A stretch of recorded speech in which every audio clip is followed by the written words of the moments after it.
لبيك يا حسين لبيك يا حسين أبد والله يا زهراء ما ننسى حسينا أبد والله يا زهراء ما ننسى حسينا. Jotta arvon kuulijat tietävät mitä varten täällä kokoonnumme ja miksi täällä kävelemme. Jotta arvon kuulijat ja näkijät tietävät mistä tässä on kyse.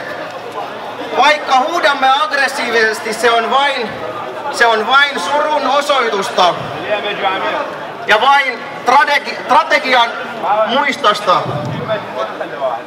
Imam Hussein on kaikille koko ihmiskunnalle ihminen, joka osoitti sen, että hän taisteli epäoikeudenmukaisuutta vastaan.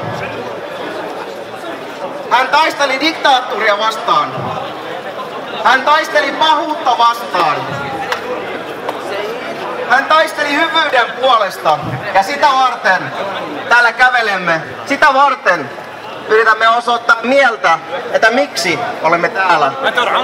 Sitä varten huudamme lujaa, että emme alistu epäoikeudenmukaisuudelle.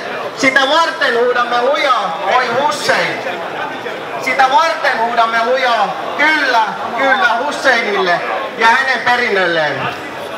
Me olemme hänen jälkeläisiä. Me taistelemme oikeuden puolesta. Me taistelemme vääryyttä vastaan. Oi Hussein! Oi Hussein!